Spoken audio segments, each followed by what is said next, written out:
Masih bersama saya Adini dan kembali kami sampaikan berita Padang hari ini.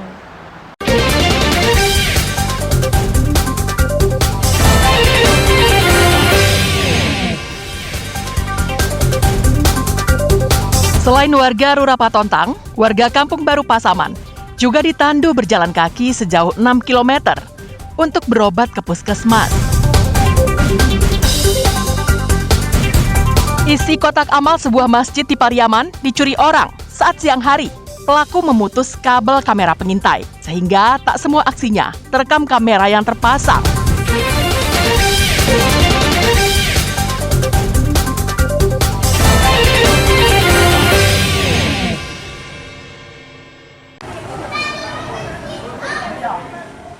Jemaah Masjid Al-Furqon Desa Rawang, Kecamatan Pariaman Tengah, Senin siang dihebohkan dengan pencurian isi kotak amal.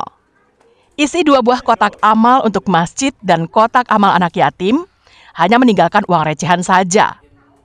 Diduga, pelaku berhasil meraup uang jutaan rupiah.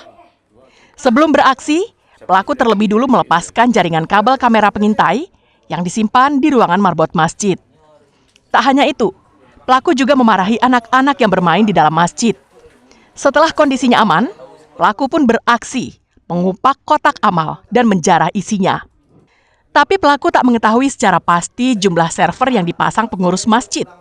Buktinya, pelaku berjalan menuju masjid masih bisa diketahui pengurus dari rekaman kamera pengintai yang berbeda server.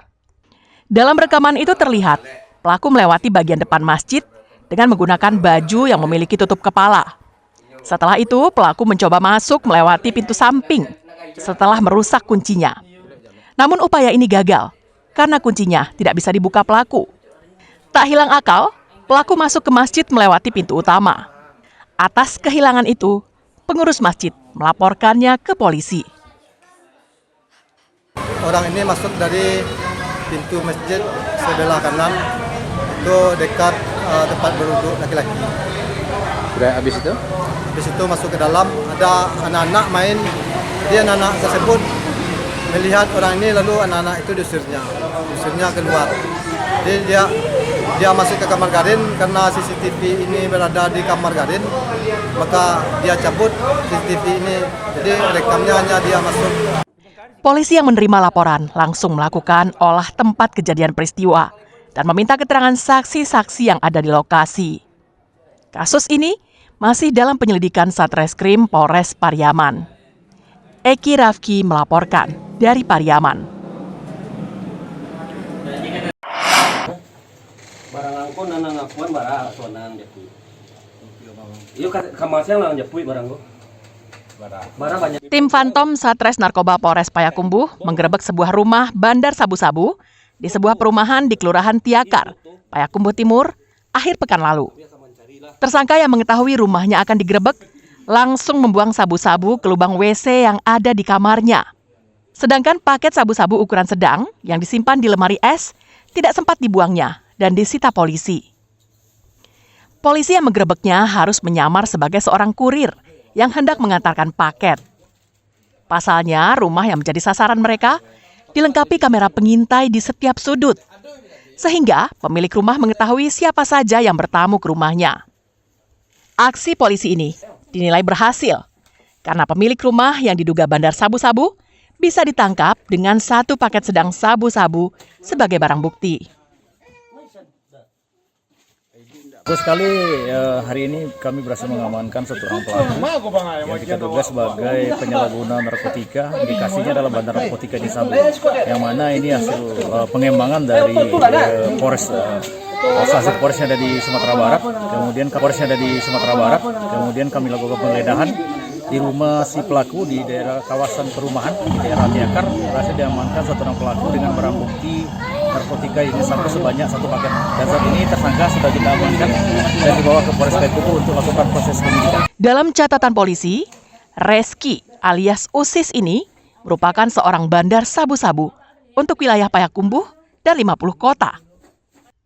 Pasalnya, dari pemeriksaan setiap kasus narkoba, nama Reski selalu muncul. Tapi tak satu pun yang mengenal Reski, karena dia mengendalikan peredaran sabu-sabu secara daring. Identitas Reski mulai terkuak setelah salah seorang kaki tangannya ditangkap polisi beberapa waktu lalu. Ikhlasul Ihsan melaporkan dari Payakumbuh.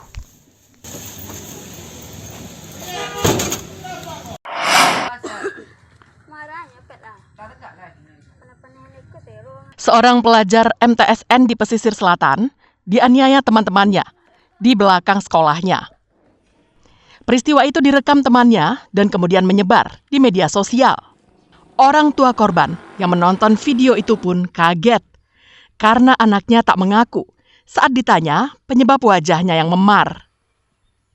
Ketika ayahnya memperlihatkan video itu, barulah sang anak mengaku. Tak hanya itu, korban juga mengaku akan dibunuh pelaku jika melaporkan peristiwa yang dialaminya kepada siapapun. Sang ayah masih menunggu itikat baik dari pelaku dan keluarganya untuk meminta maaf dan mengklarifikasi peristiwa itu. Namun pelaku dan keluarganya tak kunjung datang. Ayah korban pun melaporkannya ke polisi. Belum ada. Sampai sekarang. Dia menutupi. Ya. Karena dia diancam. Sebenarnya kalau kamu bilang sama orang tua kamu, kamu saya bunuh. Ya, ini dapat dari saudara. Karena itu videonya yang viral itu dilihatkan sama bapak. Nah, terus bapak lihat anak saya. Itulah ketahuan.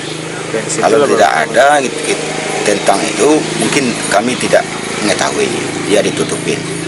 Setelah dia dipukul, dapat videonya itu, dia masih mau nolak. Nah, sudah ketahuan wajahnya atau suaranya, di situ dia baru mengaku.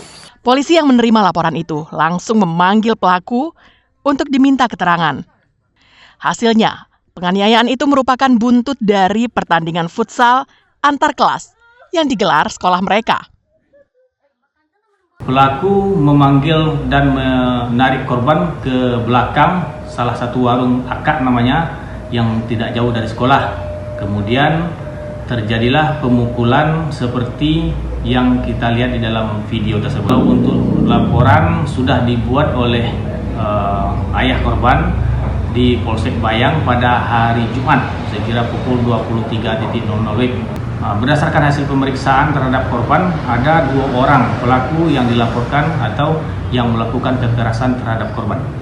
Kasus ini harus ditangani polisi dengan bijak dan hati-hati, karena bisa berkembang menjadi perseteruan antar keluarga. Banta Fauzan melaporkan dari pesisir selatan. Pemirsa, demikianlah perjumpaan kita dalam Berita Padang hari ini.